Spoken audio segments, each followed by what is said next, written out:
Welcome back today to Being a Mom, and today we're going to talk about healing your own wounding, a lesson in self-compassion. So thanks for being here. Today we're going to talk about self-compassion being a tool that you can use to heal your own pain and wounds from the past. We have all universally experienced some pain as we have related to other human beings. Other people's pain has directly or indirectly impacted each of us. Whether this is a trauma in your direct community, a global injustice, or personal situation, we feel the impact in different ways. When you have a moment where your pain causes pain to someone else, you can lean in and try to gain awareness and understanding of the place that wounding came from. Was it from the treatment you experienced in childhood? Was it a past romantic relationship or a friendship that ended without explanation or resolution? We can feel pain at times. How we move forward, though, when we experience pain or have caused pain to others is critical to healing. Self-compassion comes when we understand ourselves better, and through that understanding can offer self-forgiveness and kindness. When you look at what caused your pain, for example, let's say a person you grew up with stopped talking to you, you felt rejected and confused. Now, let's say a coworker in the present day starts giving you the cold shoulder or more distance. That old wound can kind of rear up and make you feel rejected and confused again. Now, in those moments, you can offer yourself love and kindness to that part of you that is being hurt. So this is like the inner child work or inner child healing, kind of looking at that part of your life that you maybe haven't looked at before or haven't helped yourself feel loved through, by understanding that, situations happen to each of us, and there's lots of times reasons why that happens that maybe you don't understand.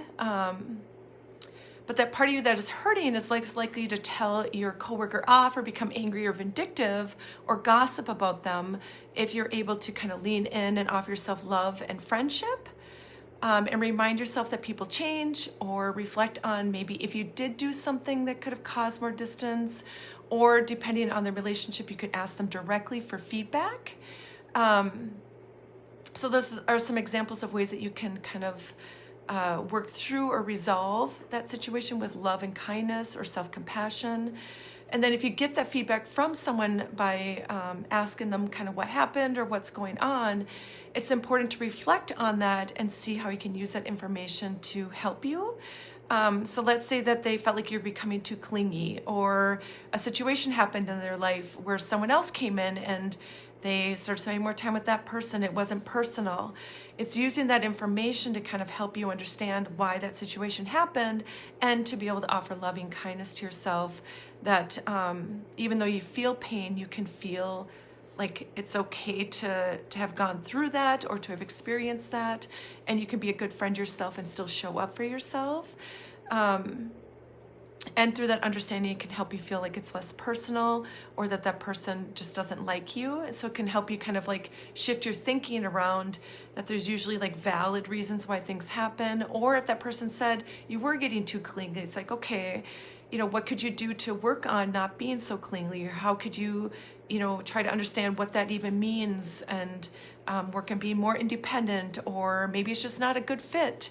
Maybe that person is more, needs more time by themselves versus is more extroverted. So it's understanding yourself and knowing yourself well enough to be able to then offer love and compassion, and understanding of sometimes situations happen and there's not a lot you can do about it except love yourself through it. So if that feedback resonates, it's taking it in and seeing if you want to do something about it or change. If it doesn't, then it's reminding yourself that you're loved just as you are. So take time in your day and work on your self-care and self-love. Be gentle and kind to yourself and others when possible, remembering that we all have stuff that we're sorting through in life. So try to be kind and loving towards others as well as they figure out their path. So all that said, thanks for being here today, and remember that you matter.